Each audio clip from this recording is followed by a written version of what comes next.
Okay. I was saying it's really humbling again to be able to share the word of God with you guys. మరొకసారి మీకు దేవుని వాక్యాన్ని అందించడానికి చాలా నేను దీన్ని ఒక తగ్గించుకునే ఆధిక్యతగా భావిస్తా ఉన్నాను. I woke up this morning and I was thinking about heaven.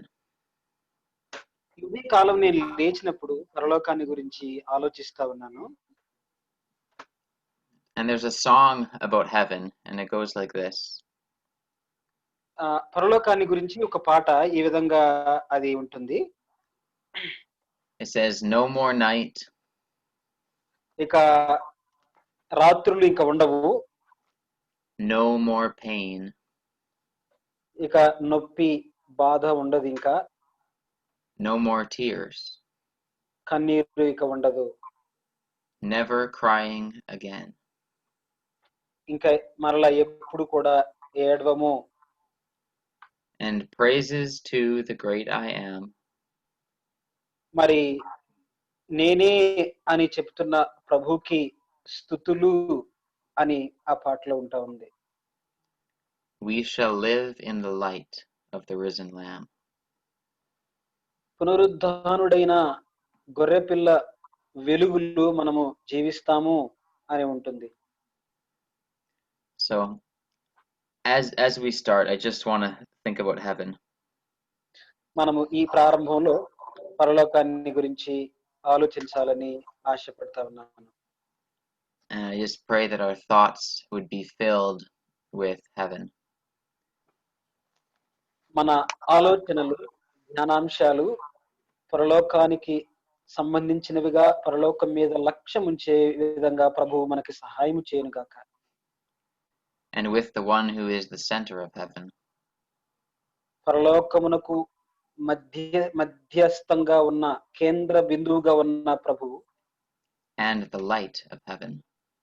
పరలోకమునకు వెలుగుగా ఉన్నటువంటి వెలుగునకు ఆధారముగా ఉన్న ప్రభువైన యేసుక్రీస్తు వారు. Even Jesus Christ. ఆయనే మన ప్రభు అయినటువంటి యేసుక్రీస్తు వారు. Is in John chapter 1. యోహాను సువార్త మొదటి అధ్యాయం verse 36 down to the end. 36వ వచనం నుండి చివరి వరకు చూడండి. యోహాను సువార్త మొదటి అధ్యాయం వచనం 36 నుండి చివరి వరకు మనం చూద్దాం. Which hopefully we'll be able to get through today. దేవుని చిత్తమైతే ఈ యొక్క వచనాలు మనము ముగించుకోవడానికి ప్రయత్నం చేద్దాం.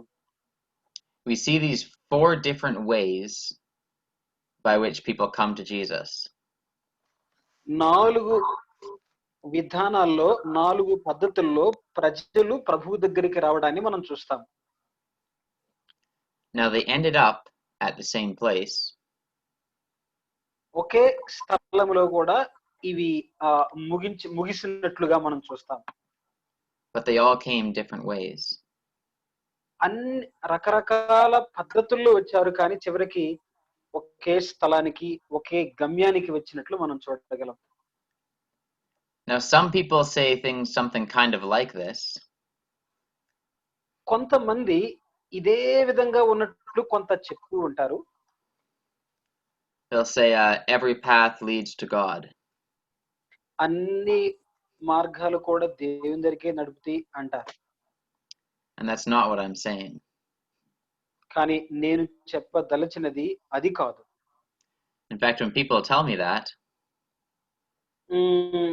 ఇలాగా ప్రజలు అంటే సహజంగా మనుషులు చెప్పడం మనం వింటూ ఉంటాం. I say yes, every path leads to God. అవును, అన్ని మార్గాలు కూడా దేవుని దగ్గరికేనయ్యా అంటారు. But only one of them leads to heaven. కానీ వాటన్నిటిలో కూడా ఒకే మార్గం పరలోకానికి నడిపిస్తుంది. You see, it's inevitable that we will meet God. దేవుణ్ణి మనము కలుసుకొనుట తప్పక జరిగే పని. But it's only through Jesus that we can enter into heaven.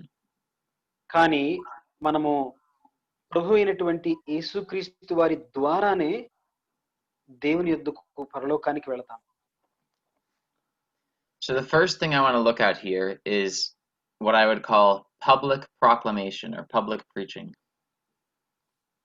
మొదటిగా నేను చెప్పదలుచుకున్నది ఏంటంటే బహిరంగంగా ప్రకటించుట, బహిరంగంగా మరి బోధి అంటే తెలియపరచబడుట అనే విషయాన్ని మనం ఇక్కడ చూస్తాం. You'll see at the start here Andrew and this other disciple. ఇక్కడ మనం చూసినట్లయితే ఆంద్రేయ అలాగే మరి కొంతమంది శిష్యులు. They heard John speak. వారు బాప్తిస్మిచ్చు యోహాను మాట్లాడుట విన్నారు. And they followed Jesus. విని వారు యేసు ప్రభువుని వెంబడించారు. And so the first thing we get from this is we have to actually speak for people to hear us. మరి ఇక్కడ మనం గమనిస్తే ఒక ముఖ్యమైన విషయం, మొదట మనము మాట్లాడాలి, ప్రకటించాలి, అప్పుడే ప్రజలు విని వస్తారు. There is no such thing as a witness that is silent. మరి గమ్మున ఉండి సాక్ష్యం ఇస్తున్నాం అంటాం అనేది సరైనది కాదు, అలాంటిది లేనే లేదు సాక్ష్యం ఇవ్వడం. And the one thing you'll notice about this message from John ఇక్కడ యోహాను గారి నుండి వస్తున్న వర్తమానం మనం గమనిస్తే is it is clear and it is consistent. స్పష్టతతో ఉంది, స్థిరముగా ఉంది. And it points simply to Jesus. అది సులువుగా ఒకే ఒక వ్యక్తి అయినటువంటి ప్రభు అయిన యేసుక్రీస్తు వారి వైపు లక్ష్యం ఉంచుతా ఉంది, నడిపిస్తా ఉంది. Which is exactly what our public testimony should be. మరి మన బహిరంగ సాక్ష్యం కూడా ఈ విధంగా ఉండవలసిందిగా ఉంటా ఉంది. Now I just want to look at a few passages that show that this is the normal way for people to hear the gospel. మరి ప్రజలు సహజమైన పద్ధతిలో ఏ విధంగా సువార్త వినాలో కొన్ని వాక్య భాగాలు మీతో నేను చూపిస్తాను. In Luke 24 and verse 47. లూకా సువార్త 24వ అధ్యాయం 47వ వచనాన్ని మనం చూద్దాం. You can read verse 47 and 48. 24, 47. 47 to 48. 47 నుండి 48 వరకు మనం చూస్తే, యెరూషలేము మొదలుకొని సమస్త జనములలో ఆయన పేరట మారు మనస్సును పాప క్షమాపణయు ప్రకటింపబడుననియు వ్రాయబడి ఉన్నది. ఈ సంగతులకు మీరే సాక్షులు. So it says this should be preached, spoken out loud. ఇక్కడ మనం చూస్తే ఈ మరి పాప క్షమాపణ ఆయన పేరట మారు మనస్సు అనేది ప్రకటించబడాలి, అంటే నోటి ద్వారా బయటికి ప్రకటించాలి అని వివరంగా రాసి ఉంది. Among all nations. అన్ని దేశములకు, అన్ని దేశ ప్రజలకు ఈ మాటలు ప్రకటించాలి అని మనం గమనించగలం. So we go to Acts chapter 8. అపోస్తుల కార్యములు 8వ అధ్యాయానికి వెళదాం.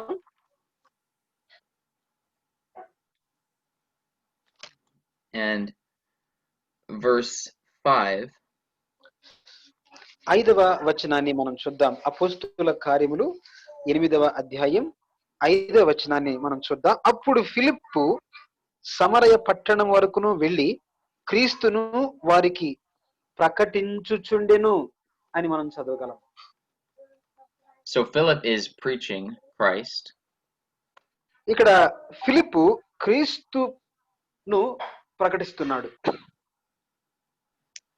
Then you go to Acts chapter 9 and verse 20. అలాగనే అపోస్తుల కార్యములు 9వ అధ్యాయం 20వ వచనంలో మనం చూస్తే, వెంటనే సమాజ మందిరములలో యేసే దేవుని కుమారుడని ఆయనను గూర్చి ప్రకటించుచూ వచ్చెను అని చూడగలం. So as soon as Paul is saved and baptized, పౌలు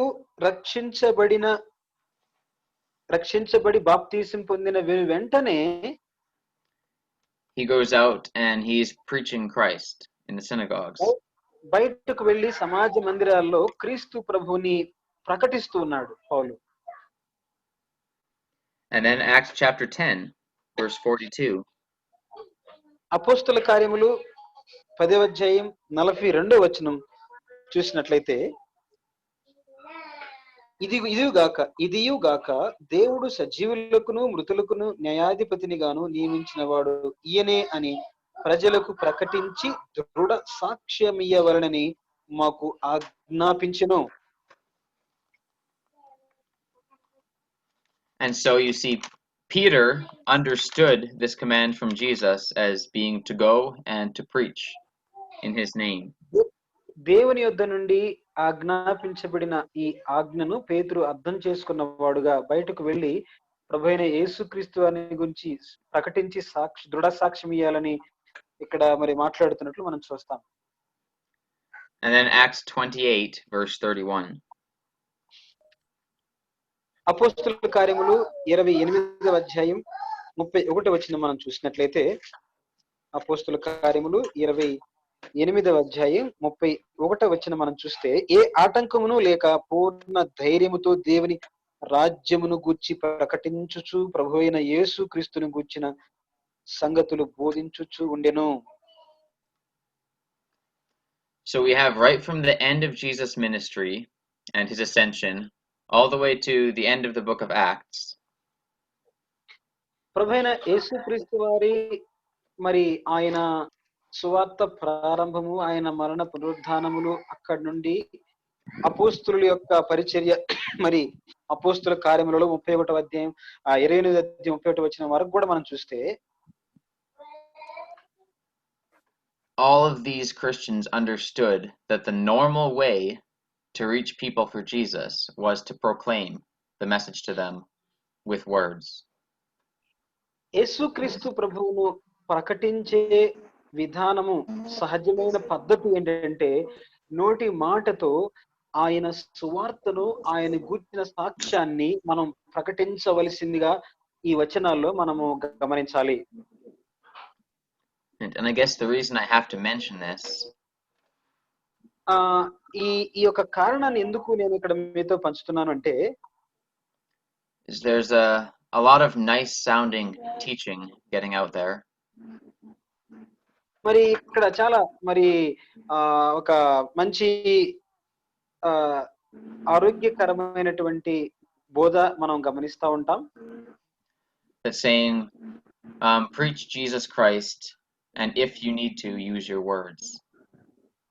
మరి యేసు ప్రభువుని ప్రకటించాలి అంటే నీ నోటితో నీ మాటలు ఆయన గురించి నువ్వు బహిరంగంగా మాట్లాడాలి. And there's a lot of truth to that our testimony has to show that we know Jesus. అందులో చాలా లోతైన సత్యం ఉంది ప్రియులారా. ఏంటంటే ప్రకటించేటప్పుడు నీ వ్యక్తిగత సాక్ష్యం కూడా నువ్వు మాట్లాడుతుంటావు. But what distinguishes us from the rest of people is our words. వేరే సహోదరులతో లేక వేరే ప్రజలతో మనల్ని ఎక్కడ విభేదిస్తాము అంటే వారు మాట్లాడరు, మనమైతే ప్రభువుని గురించి ఒక విశేషమైనటువంటి మాటలు, సువార్త మనం మాట్లాడతాం. And I just want this to be solidified in your mind. ఈ మాటలు మీ హృదయాలలో, మీ మనస్సుల్లో స్థిరంగా నాటబడాలని నేను చెప్తున్నాను. That this is the normal way to reach people and that they would hear about Jesus.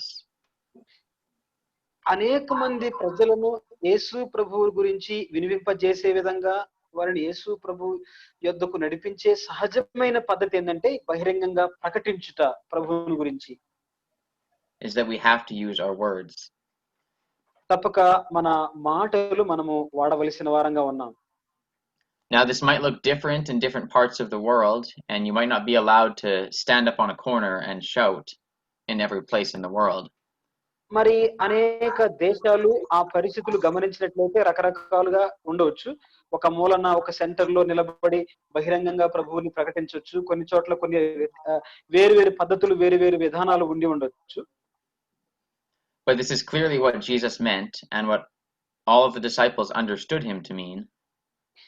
కానీ మనం గమనిస్తే స్పష్టంగా ప్రభువైన యేసుక్రీస్తు వారు అలాగనే ఆయన వెంబడించిన శిష్యులు, అపోస్తలులు కూడా ఆయన చెప్పినట్లుగానే వాళ్ళు ప్రకటించారు బహిరంగంగా. That they would go and that they would contact people through preaching the word. వాళ్ళు ఒక చోట నుండి ఒక చోటకు వెళ్ళి ప్రజలకు సువార్త ప్రకటించి వారిని సంధించినట్లు కలుసుకున్నట్లు మనము గమనిస్తాం. Romans chapter 10, verse 14 and 15. రోమపత్రిక 10వ అధ్యాయం 14, 15 వచనాలు మనం చూస్తే, వాడు విశ్వసింపని వానికి ఎట్లు ప్రార్థన చేయుదురు, వినని వానిని ఎట్లు విశ్వసించుదురు, ప్రకటించువాడు లేకుండా వారు ఎట్లు విందురు, ప్రకటించువారు పంపబడని ఎడల ఎట్లు ప్రకటించుదురు. ఇందు విషయమై ఉత్తమమైన వాటిని గూర్చిన సువార్త ప్రకటించు వారి పాదములెంతో సుందరమైనవి అని వ్రాయబడి ఉన్నది.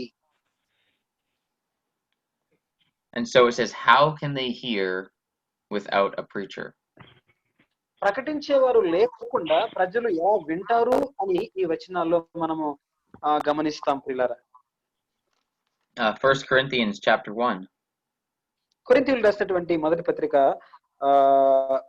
మొదటి అధ్యాయం మనం చూస్తే verse 21 to 23. 21 నుండి 23 వచనాలు మనం కొరింథీయులు రాసిన మొదటి పత్రిక మొదటి అధ్యాయం 21 నుండి 23 వచనాలు నేను చదువుతున్నాను చూడండి. దేవుని జ్ఞానానుసారముగా లోకము తన జ్ఞానము చేత దేవుని ఎరుగుకుండినందున సువార్త ప్రకటనయను వెర్రితనము చేత నమ్ము వారిని రక్షించుటకు దేవుని దయాపూర్వక సంకల్పమాయను. యూదులు సూచక్రియలు చేయమని అడుగుచున్నారు, గ్రీసు దేశస్థులు జ్ఞానం వెదుకుచున్నారు, అయితే మేము సిలువ వేయబడిన క్రీస్తును ప్రకటించుచున్నాము అని చదువుతున్నాం ప్రియులారా. So why is it that the main method that God chooses to reach people ఎందుకని అనేక మంది ప్రజలను ఎదుర్కోవడానికి లేక వారిని కలుసుకోవడానికి సువార్త బహిరంగంగా ప్రకటించాలనే పద్ధతిని ప్రభు ఎన్నుకున్నాడు? God himself calls the way he has chosen to reach people foolishness. It's almost a silly way to do things. మరి ప్రభు ఇక్కడ మనం గమనిస్తే ప్రభు ఎంచుకున్న మార్గమే లేక మనము చేసే ఈ పద్ధతే చూసే వారికి వెరితనంగా కనిపిస్తా ఉంది. Like you wouldn't expect a deodorant company or a sports company to stand on a box or to yell at you and to tell you you stink, you're bad, you need to get better.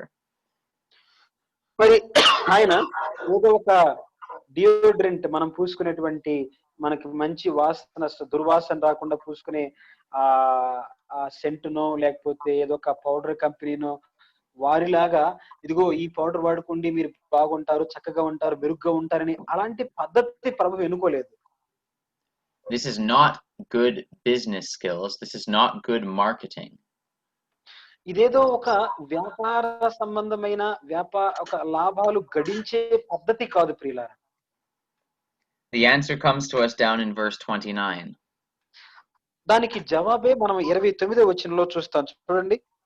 కొరింథీయులు రాసిన మొదటి పత్రిక మొదటి అధ్యాయం 29వ వచనం చూస్తే 28, 29 కలిసి ఉన్న 27 కూడా, ఏ శరీరయు దేవుని ఎదుట అతిశయింపుకున్నట్లు జ్ఞానులను సిగ్గుపరచుటకు లోకములో నుండి వెర్రి వారిని దేవుడు ఏర్పరచుకొని ఉన్నాడు, బలవంతులైన వారిని సిగ్గుపరచుటకు లోకములో బలహీనులైన వారిని దేవుడు ఏర్పరచుకొని ఉన్నాడు, ఎన్నికైన వారిని వ్యర్థము చేయుటకు లోకములో నీచులైన వారిని, తృణీకరింపబడిన వారిని, ఎన్నిక లేని వారిని దేవుడు ఏర్పరచుకొని ఉన్నాడు.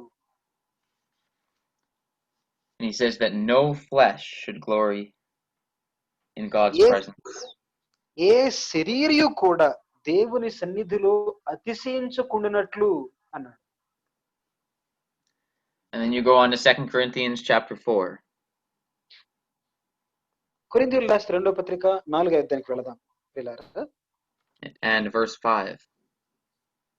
5వ వచనాన్ని మనం చూద్దాం. అంధకారములో నుండి వెలుగు ప్రకాశించునుగాక అని పలికిన దేవుడే తన మహిమను గూర్చిన జ్ఞానము యేసుక్రీస్తునందు వెల్లడిపరచుటకు మా హృదయములలో ప్రకాశించెను. గనుక మేము మమ్మను గూర్చి ప్రకటించుకొనుట లేదు గాని క్రీస్తు యేసును గూర్చి ఆయన ప్రభువనియు మమ్మను గూర్చి యేసు నిమిత్తం మేము మీ పరిచారకులమనియు ప్రకటించుచున్నాము అన్నాడు. You see, there's a reason it doesn't make sense to us in our natural minds. మన మనస్సులలో సహజంగా ఏ అర్థము లేనటువంటి ఒక ప్రశ్న రావచ్చు. It's so that God gets all the glory for people who, in simplicity, see Jesus and trust him. ఇక్కడ దేవుడే సమస్త మహిమ పొందునట్లుగా మరి ఒక సామాన్య మానవులు అదిగో యేసు ప్రభును చూసి రక్షించబడండి అని ఇక్కడ ప్రకటన చేస్తున్నారు. Now that's not even close to a full list of all the scriptures we could go through about public preaching. ఈ రీతిగా బహిరంగ ప్రకటనను గురించి, బహిరంగ సువార్త ప్రకటన గురించి చాలా వచనాలు మనం ఇంకా ముందుకెళ్తే దైవ గ్రంథంలో చదవచ్చు. But I just wanted to give you a good foundation there that every single Christian in the first century understood and practiced that you reach people through preaching the gospel to them. కాబట్టి మనం గమనిస్తే క్రైస్తవులలో మొదటి శతాబ్దంలో ప్రజలను సంధించడానికి, ప్రజలను సువార్త చెప్పి ప్రభు యొద్దకు ఆకర్షించడానికి బయటకు వెళ్లి సువార్త ప్రకటించాలని వారు గ్రహించిన వారుగా, ఆ పని చేసిన వారుగా మనం చూడగలం. And so the second one we'll move on to is Simon Peter. రెండవదిగా మనము సీమోను పేతురు యొద్దకు వెళదాం. యోహాను సువార్త మనం చదువుకున్న భాగంలో సీమోను పేతురు గురించి కొన్ని విషయాలు ఆలోచించేద్దాం.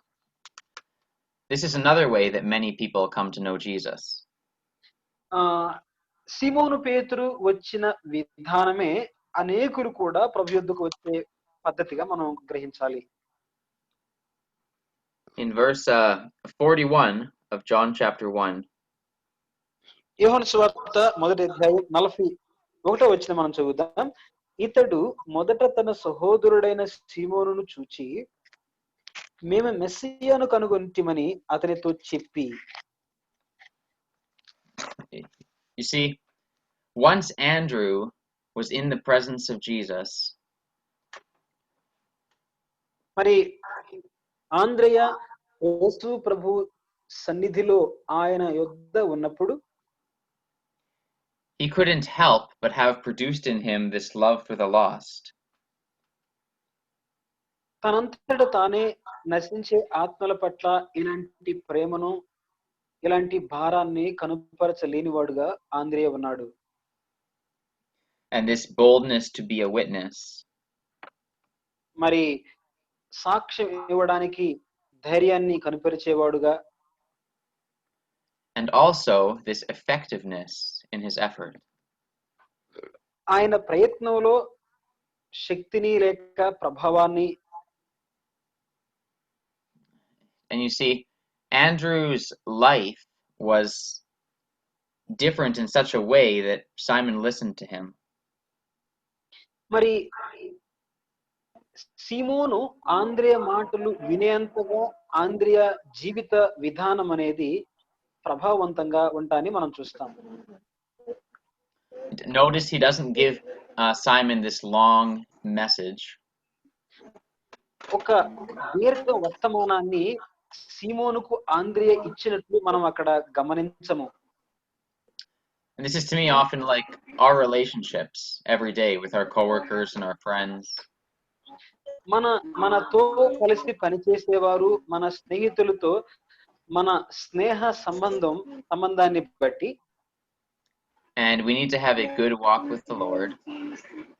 దేవునితో మనము సరైనటువంటి నడిచే అనుభవాన్ని బట్టి.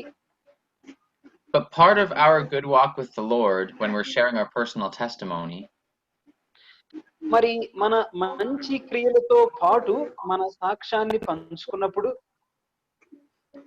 is that we are simple and we're not pretentious and we're not acting like something we're not.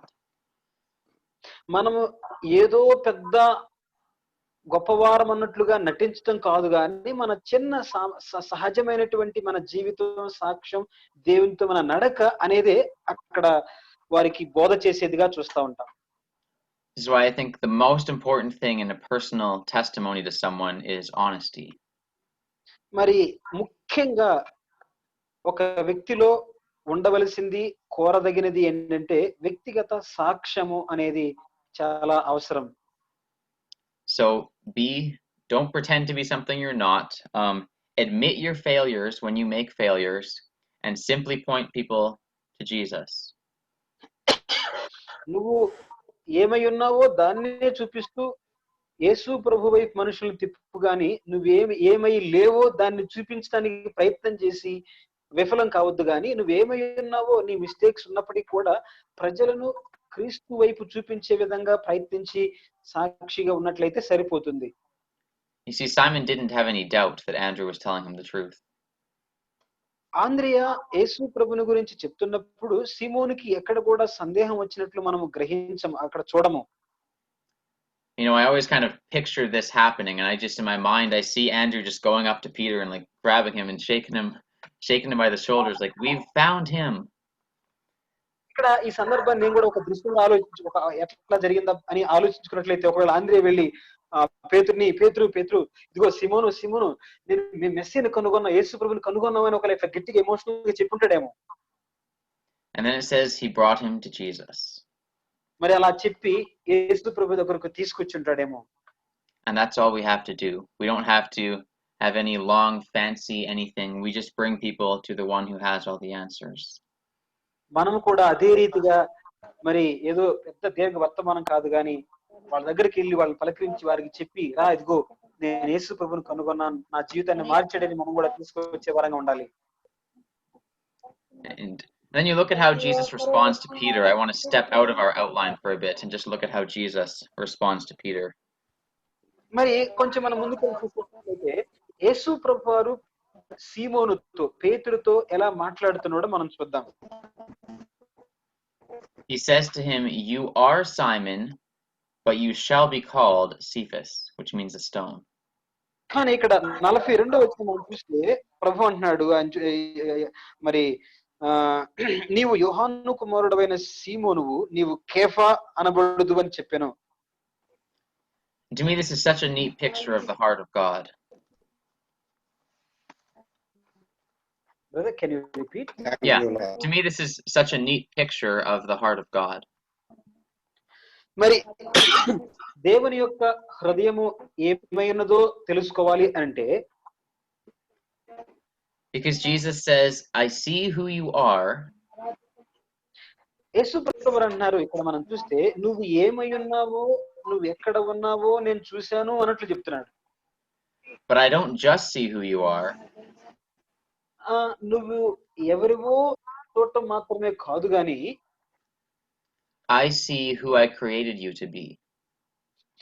నువ్వు ఏమై ఉండాలో నిన్ను ఎలా నిర్మించానో కూడా నేను ఎరిగి ఉన్నాను అని చెప్తున్నాడు పేతురుతో. And I see what you have the potential to be.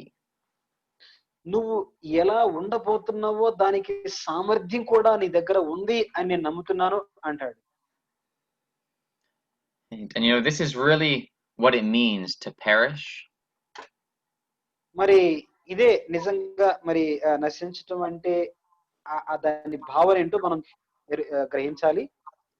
Is for something to lose the design for which it was created for.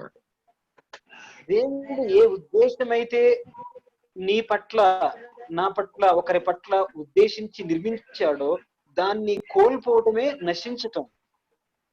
So if you have food and it perishes, you can no longer use it for food. ఒకవేళ మీకు ఆహారం ఉంది అది పాడైపోయినట్లయితే దాన్ని ఎంత మాత్రం కూడా మనం తీసుకోలేం కదా, ఉపయోగించలేం కదా.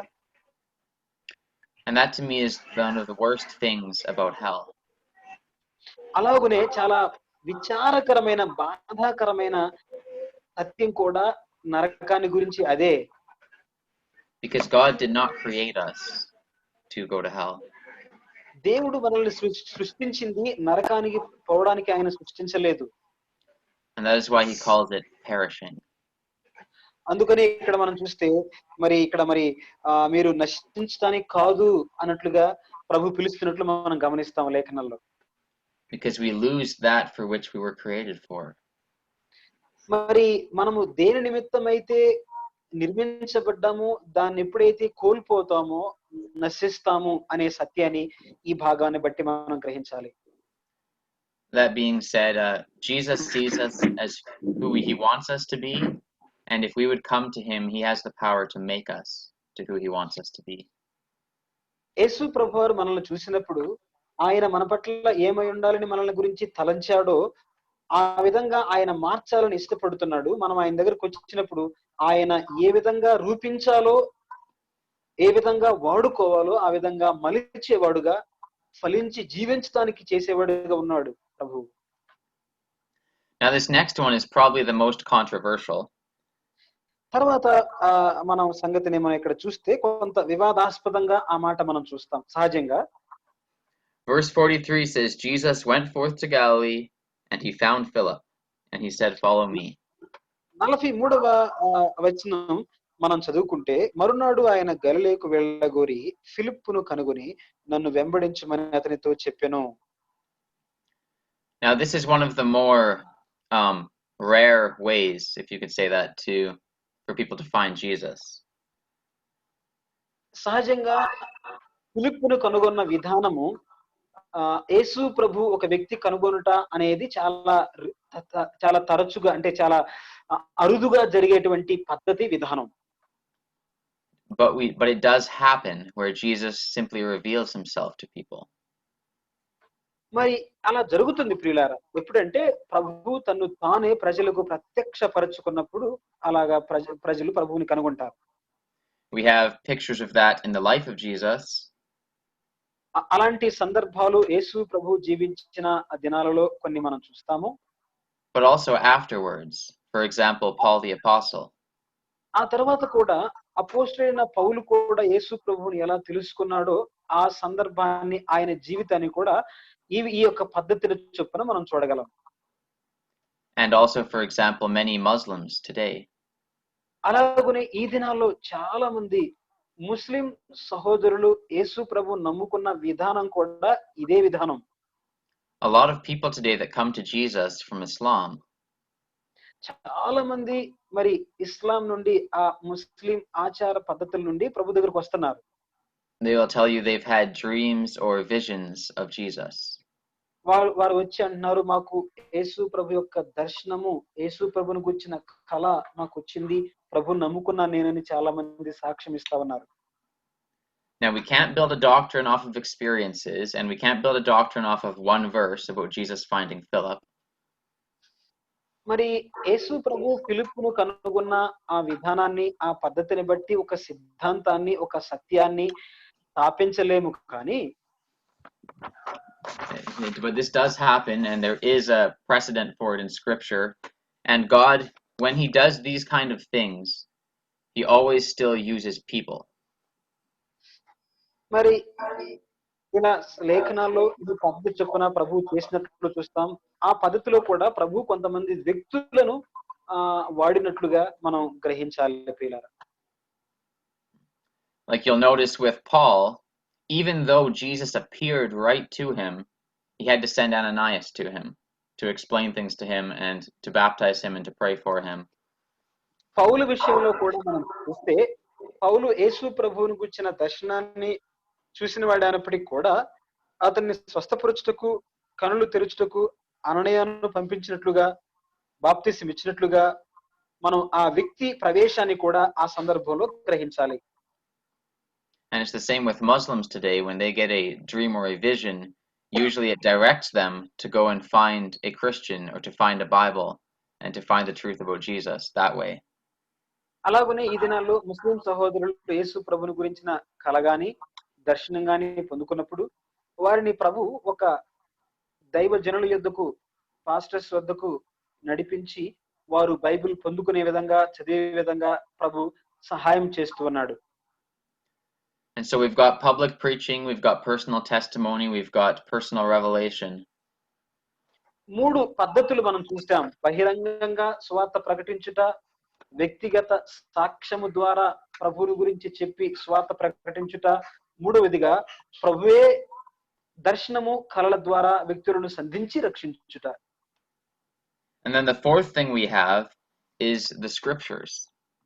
నాలుగవదిగా చూస్తే, నాలుగవ పద్ధతి విధానం మరి దేవుని లేఖనములు, పరిశుద్ధ లేఖనముల ద్వారా. And in Nathaniel we see this person who is searching the scriptures. మరి నతానియేలు గురించి మనం అక్కడ కింద వచనాల్లో చదివినట్లయితే, ఆయన మరి దేవుని లేఖనములు, ధర్మశాస్త్రము అవన్నీ చదువుతున్నవాడుగా, అతని గురించి మనం ఇక్కడ వచనాల్లో అంజూరపు చెట్టు క్రింద ఉన్నట్టు అక్కడ ధర్మశాస్త్రము చదువుతున్నట్లు మనం చూడగలం. And so there's a lot of hints here in the text as to how it is that Nathaniel came to know Jesus. నతనీయులు యేసు ప్రభువుని ఎలా తెలుసుకున్నాడో అని చెప్పడానికి తన గురించి చాలా వచనాలు ఇక్కడ మనము గమనిస్తాం. And although another person was involved in this, it's clear to me that he read the scriptures and he applied them to Jesus. మరి ఇక్కడ కూడా మరొక వ్యక్తిని కూడా చూస్తాం. అతడు దేవుని గురించి లేఖనాలు చదివి ప్రభువుని గురించి గ్రహించాడు అని మరొక వ్యక్తిని కూడా ఈ సందర్భంలో నతనీయులతో మనం గమనిస్తాం. You notice what Philip says to Nathaniel. He mentions Moses and the law and the prophets, and we found him. So obviously they were looking for Jesus. మరి ఇక్కడ ఫిలిప్పు నతనీయులతో మాట్లాడుతూ మరి ప్రవక్తల మరి ధర్మశాస్త్రములో చూడండి, అక్కడ 45వ వచనం నేను చదువుతున్నాను చూడండి. ఫిలిప్పు నతనీయులను కనుగొని ధర్మశాస్త్రములో మోషేయు ప్రవక్తలను ఎవరిని గూర్చి వ్రాసిరో ఆయనను కనుగొంటిమి, ఆయన యోసేపు కుమారుడైన నజరుడగు యేసు అని అతనితో చెప్పెను అని మనం చూస్తున్నాం. So we could say that Nathaniel was responsive to revelation because of his knowledge of the scriptures. మరి నతనీయులు ఈ దేవ దర్శనమునకు స్పందించిన వాడుగా, మరి ఒప్పుకున్నవాడుగా చూస్తున్నాం. ఎందుచేతనంటే దేవుని లేఖనములు ఎరిగినవాడు కాబట్టి, దానితో సరిపోయినాయి కాబట్టి అంగీకరించి నమ్మినట్లు మనం చూస్తాం. Now Nathaniel is what you might call a skeptic. నతనీయులని మనం ఇక్కడ అనుమానాస్పదమైన వ్యక్తిగా, ప్రశ్నలు రేకెత్తించే, ప్రశ్నలు వేసే వ్యక్తిగా మనము చూడగలం. He's not ready to just receive Jesus because Philip said something to him. ఏదో ఫిలిప్పు కొన్ని యేసు ప్రభు గురించి చెప్పాడు కాబట్టి ఊరికే నమ్మే వ్యక్తిగా లేడు ప్రియులారా నతనీయులు. Kind of like the Bereans in the book of Acts.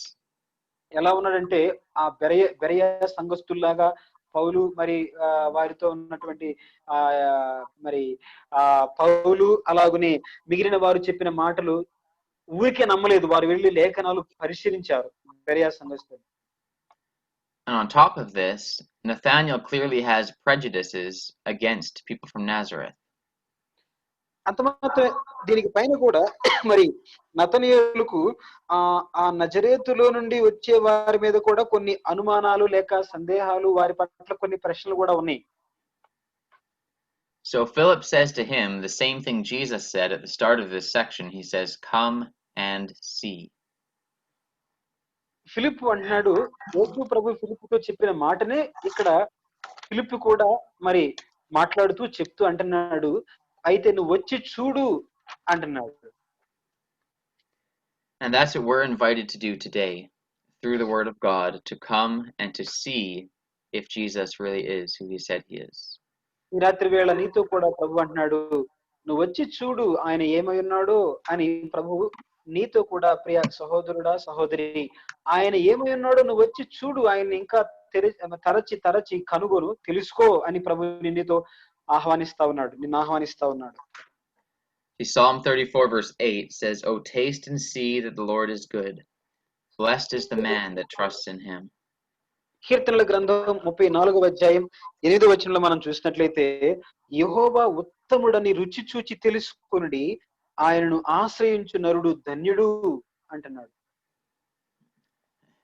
And in fact, what's really neat here is that Jesus shows to Nathanael that he even knows what scripture Nathanael was reading. ఇక్కడ ఆశ్చర్యమైన విషయం ఏంటంటే నతనయేలు దైవ గ్రంథంలో ఏ విషయాలైతే ఎరిగాడో ఆ విషయాలనే ప్రభు అతనికి తెలియచేసి అతనితో మాట్లాడుతున్నాడు. You see, the first thing Jesus says to Nathanael is, "Look, an Israelite indeed, in whom is no deceit." ఇక్కడ మనం గమనించినట్లయితే నతనయేలు గురించి ప్రభు ఏం మాట్లాడో చూడండి. 47 వచనం చూస్తే యేసు నతనయేలు తన యొద్దకు వచ్చిన చూచి ఇదిగో ఇతడు నిజముగా ఇశ్రాయేలీయుడు, ఇతని యందు ఏ కపటమును లేదని అతని గూర్చి చెప్పెను. Now we would know from the rest of the scriptures that he didn't say this because Nathanael was a perfect man. మనం మిగిలిన లేఖనాల ఆధారంగా చూస్తే ఏదో ఊరికే ప్రభు ఈయన సంపూర్ణమైన వ్యక్తి, ఏ కపటం లేదని ఊరికే చెప్పలేదు ప్రియులారా. And this simple phrase causes Nathanael to say, "How do you know me?" ఈ ఒక్క మాట నతనయేలు యేసు ప్రభువుని నువ్వు నన్ను ఎలా ఎరుగుదువు అంటానికి ఈ మాట దోహదపడతా ఉంది. To which Jesus responds, "When you were under the fig tree, I saw you." ఇక్కడ మనం చూసినట్లయితే నువ్వు ఆ బదరీ వృక్షము కింద మనం అక్కడ చూడండి ప్రియులారా 47వ వచనం 48వ వచనంలో ఎట్లా అంటున్నాడు, నన్ను నీవు ఎలా ఎరుగుదువని నతనయేలు ఆయనను అడుగుగా యేసు ఫిలిప్పు నిన్ను పిలువక మునిపే నీవు అంజూరపు చెట్టు క్రింద ఉన్నప్పుడే నిన్ను సూచితిని అతనితో చెప్పాను. Now it's quite possible that Nathanael was actually underneath a fig tree. మరి నతనయేలు ఆ అంజూరపు చెట్టు క్రింద ఉండటం అనేది సహజ సాధారణమైన పద్ధతే. But this phrase "under the fig tree" is actually a Jewish saying that means they were reading the scriptures. కానీ ఈ అంజూరపు చెట్టు క్రింద ఒక యూదుడు ఉండటం అనేది అది వారు లేఖనాలు చదవడానికి సూచనగా వారు సహజంగా అంజూరపు చెట్టు క్రింద కూర్చొని చదువుతారు. Which then sheds some light on how Nathanael would be so surprised that Jesus said that to him. మరి ఆ మాట యేసు ప్రభు నతనయేలుతో చెప్పినప్పుడు అతనికి కొంత వెలుగు కలిగినట్లుగా గ్రహింపు కలిగినట్లు మనం చూడగలం. And he instantly responds with, "Rabbi, you are the Son of God, you are the King of Israel." వెంటనే ప్రభు ఆ మాట చెప్పిన వెంటనే అక్కడ నతనయేలు స్పందన మనం చూస్తే ప్రియులారా ఏమంటున్నాడో చూడండి. 49వ వచనం చూస్తే నతనయేలు బోధకుడా నీవు దేవుని కుమారుడువు, ఇశ్రాయేలు రాజువు అని ఆయనకు ఉత్తరం ఇచ్చెను. You see, he mentions Israel, he mentions deceit. So Israel is the name that God gave to Jacob, and Jacob was known for being a deceiver. మనము ఇశ్రాయేలు అనే పేరు మనం చూస్తే వాస్తవంగా యాకోబుకు దేవుడు ఇశ్రాయేలు అని పేరు పెట్టాడు. ఎందుకంటే యాకోబు మోసగాడు కాబట్టి మోసగాడిని ఇశ్రాయేలుగా మార్చిన ప్రభువు మనం అక్కడ చూడగలం ప్రియులారా. So I really think that Nathanael was reading the story of Jacob, and he was thinking to himself, "I'm not going to be a deceiver like Jacob." మరి బహుశా ఇక్కడ నతనయేలు కూడా యాకోబును గురించి చదువుతూ ఉండొచ్చేమో ధర్మశాస్త్రములో. ఆ సమయంలో ఆయన ఇట్లా భావించొచ్చు, నేను యాకోబులాగా మోసగాడిని కాను అన్నట్లుగా భావిస్తున్నాడేమో ఒకవేళ. And if you still can't quite agree with that, we're going to read the next two verses, verse 50 and 51. ఒకవేళ లేదు అలా యాకోబు గురించి చదవట్లేదు అని మీరు ఒకవేళ ఇంకా ఒప్పకపోయినట్లయితే కింద 2-3 వచనాలు చదవండి. చూడండి 50 కూడా చదివితే, అందుకు యేసు ఆ అంజూరపు చెట్టు క్రింద నిన్ను చూచితినని నేను చెప్పినందువలన నీవు నమ్ముచున్నావా? వీటికంటే గొప్ప కార్యములు చూతువని అతనితో చెప్పెను. మరియు ఆయన మీరు ఆకాశము తెరవబడుటయు దేవుని దూతలు మనుష్య కుమారుని పైగా ఎక్కుటయును దిగుటను చూతురని మీతో నిశ్చయముగా చెప్పుచున్నానెను. He says, "Are you surprised that I knew what you were doing?" He says, "Don't be surprised. You're going to see far greater things than this." ఇక్కడ నిజంగా ప్రియులారా మనం చదువుకున్న ఈ మాటల్లో చూస్తే ఏదో మరి నేను ఈ మాటలు చెప్తే నిన్ను గురించి నమ్ముతున్నావా? అంతకంటే ఇంకా గొప్ప కార్యాలు చూస్తావయ్యా, మరి ఇక్కడ ఆకాశం తెరవబట్ట దేవదూతలు మనుషుని కోపం పైగా ఎక్కుట దిగుట నువ్వు చూస్తావు అని లేఖనాలు జ్ఞాపకం చేస్తున్నాడు ప్రభువు నతనీయులతో. So now if we had no Old Testament, verse 51 would be a pretty amazing statement. ఒకవేళ పాత నిబంధన గ్రంథం మనకు తెలియకపోతే ఒక ఆశ్చర్యమైన వచనంగా 51వ వచనాన్ని మనం యోహాను సువార్త 1వ అధ్యాయంలో గమనించగలం. But having the Old Testament available to us makes this so much more incredible. మరి యోహాను సువార్త మనం చదువుతున్న లేఖన భాగాలు పాత నిబంధన గ్రంథం మనకు ఉంది కాబట్టి దీన్ని బట్టి ఆ గ్రంథ ఆధారంగా ఇక్కడ సందర్భాన్ని మనము సులువుగా అర్థం చేసుకోగలం. You see, Jesus goes straight to Genesis chapter 28 and he says, I am the fulfillment of that ladder. యేసు ప్రభు నేరుగా ఆదికాండం 28వ అధ్యాయానికి వెళ్ళి ఆ నిచ్చెన ఆ దర్శనం ఆ నిచ్చెనలు నేనే, దాని సంపూర్ణం నెరవేర్పు నేనే అని నతనీయులతో మాట్లాడుతున్నట్లు మనం గమనించాలి. Now for the sake of time, I'm just going to put the key points out of Genesis 28.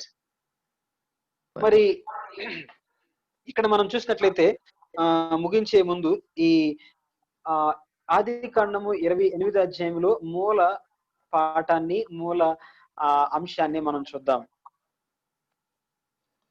So in Genesis 28, Jacob is tired and he goes down and he finds a stone and he lays down and he goes to sleep. మరి ఆదికాండము 28వ అధ్యాయంలో యాకోబు అలసిపోయి మరి అలసట నిద్ర మత్తు నిద్రపోవడానికి అక్కడ ఒక రాయి తీసుకుని తలగడగా చేసుకుని పడుకున్నట్లు మనం గమనిస్తాం. Now he has a dream and it says there's a ladder that was set on the earth and it reached up to heaven. ఆయన ఒక కల వచ్చింది. ఆ కలలో మరి ఒక నిచ్చెన కనబడతా ఉంది. అది భూలోకం నుండి పరలోక ఆకాశానికి వేసినట్లుగా మనం చూస్తాం. And the angels of God are ascending and descending on that ladder. ఆ నిచ్చెన మీద దేవుని దూతలు ఎక్కుట దిగుట మనము ఆ కలలో చూస్తాం ప్రియులారా. And then it says, behold, the Lord stood above it and said, I am the Lord God of Abraham and of Isaac. అక్కడ మనం చూసినట్లయితే నేను నీ తండ్రి అయినటువంటి అబ్రహాము ఇస్సాకు దేవుడను అంటాడు. And he repeats this promise of his seed, that through his seed shall all families of the earth be blessed, which we know today is speaking about Christ. మరి ప్రియులారా ఆ సంతానమును గురించినటువంటి ఆ వాగ్దానాన్ని మరలా దేవుడు ప్రస్తావిస్తూ నేటి దినంలో ఏ విధంగా ఆ సంతానము లేక ఆ యొక్క ఆ విత్తనము ప్రభువైన యేసుక్రీస్తు వారి ఆయన యందే భూలోకం మనం ఏ విధంగా ఆశీర్వదించబడ్డాము ఆ మాటలే మరలా దేవుడు అక్కడ చెప్తున్నట్లు, నీవు పండుకొని ఉన్న ఈ భూమిని నీ సంతానమునకు ఇచ్చేదను, నీ సంతానం భూమి మీద లెక్కకు ఇసుకునని నీవు పడమటి తట్టున తూర్పు తట్టున ఉత్తరపు తట్టున దక్షిణపు తట్టున వ్యాపించదవు, భూమి యొక్క వంశములన్నీ నీ మూలముగాను నీ సంతానం మూలముగాను ఆశీర్వబడును అంటాడు. And then verse 16 and 17 in Genesis 28, he says, surely the Lord is in this place, and I knew it not. మరి 28వ అధ్యాయం ఆదికాండం 16-17 వచనాల్లో ఏమంటాడో చూడండి. యాకోబు నిద్ర తెలిసి నిశ్చయముగా యెహోవా ఈ స్థలమందున్నాడు, అది నాకు తెలియకపోయేననుకొని భయపడి, ఈ స్థలము ఎంతో భయంకరము, ఇది దేవుని మందిరమే గాని వేరొకటి కాదు, పరలోకపు గవిని ఇదే అనుకొనెను. And he was afraid and said, how dreadful is this place? This is nothing else but the house of God, and this is the gate of heaven. పిల్లరా అక్కడ యాకోబు భయపడి ఈ స్థలము ఎంతో భయంకరము, ఇది దేవుని మందిరమే గాని వేరొకటి కాదు, పరలోకపు గవిని ఇదే అనుకున్నాడు. And now we can have an understanding of what this amazing statement Jesus is making is really saying. మరి యేసు ప్రభువారు మాట్లాడుతున్నటువంటి అద్భుతమైనటువంటి మాట అక్కడ యోహాను సువార్తలో దీనికి సంబంధించిందే, దీని నెరవేర్పే మాట్లాడుతున్నాడు ప్రభు. You see, we know it says about Jesus, he says, straight is the gate and narrow is the way that leads to life. ప్రభు అంటున్నాడు, జీవమునకు నడిపించే ఆ ద్వారము ఇరుకు ద్వారము, నాశనం నడిపించేది విశాలమైంది అని మనము ప్రభు చెప్పిన మాటల్లో చూస్తాం ప్రియులారా. And so, yeah, he just, blessing comes to earth from heaven and to heaven from earth only through Jesus. ఆశీర్వాదము భూలోకం నుండి పరలోకానికి, పరలోకం నుండి భూలోకానికి యేసు ప్రభు ద్వారానే వస్తుంది అన్న సత్యాన్ని మనం గ్రహించాలి. And so, yeah, may the Lord bless you today with that. ఈ కొన్ని తలంపులతో ప్రభు మిమ్మల్ని ఆశీర్వదించును గాక. And we'll move on, Lord willing, in chapter 2 on Wednesday. ప్రభు చిత్తమైతే బుధవారం మనము రెండవ అధ్యాయం, యోహాను సువార్త రెండవ అధ్యాయంలో ప్రవేశిద్దాం. Thank you brother, thank you so much for the blessed thoughts. Thank you అన్న, రవి అన్న. మన మధ్యలో ముగింపు ప్రార్థనతో కార్యక్రమాన్ని ముగించుకుందాం. కడప నుండి ప్రకాష్ గారు ఉన్నారు. ప్రకాష్ అన్న మనకి క్లోజింగ్ ప్రేయర్ చేస్తారు. దయగల మా ప్రభువా, మీ పరిశుద్ధమైన నామం బట్టి మీకు స్తోత్రాలు, వందనాలు చెల్లించుకుంటున్నాం. సాయంకాలం ప్రియులతో కలిసి మీ వాక్యాన్ని ధ్యానించుటకు మీరు అనుగ్రహించిన కృపకై మీకు స్తోత్రాలు, వందనాలు చెల్లించుకుంటున్నాం. మీ వాక్యాన్ని బోధించిన మీ దాసుని బలపరచండి, ఇంకను మీ నామ ఘనత కొరకై వాడుకోమని ప్రార్థన చేస్తుంటున్నాం. తర్జుమా చేసిన మీ దాసుని బట్టి మీకు స్తోత్రాలు, ఈ కూడికలను ఏర్పాటు చేసిన మీ ప్రియులను బట్టి మీకు స్తోత్రాలు, వందనాలు చెల్లించుకుంటున్నాం. కడవరి దినాల్లో మేము ఉంటుండగా మీ వాక్యము మా ఆత్మీయ జీవితానికి ఎంతో అవసరమై ఉంటుండగా ప్రభువా, చక్కగా మీ వాక్యాన్ని ధ్యానించుటకు మీరు మాకు అనుగ్రహించిన కృపకై మీకు స్తోత్రాలు, వందనాలు చెల్లించుకుంటున్నాం.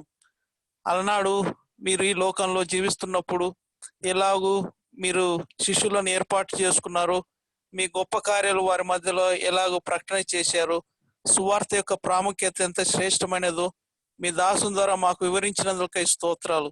సువార్త ప్రకటనతో పాటు మా వ్యక్తిగత జీవితం కూడా ప్రాముఖ్యమై ఉంటుండగా అనేకుల్ని మీ వైపు త్రిపుట కృపను అనుగ్రహించమని, వాక్యం మీరు మాకు అనుగ్రహించినందుకై స్తోత్రాలు చేయించుకుంటూ యేసు క్రీస్తు ఘనమైన నామమున ప్రార్థించి వేడుకుంటున్నాం మా తండ్రి, ఆమేన్. థ్యాంక్ యూ అన్న.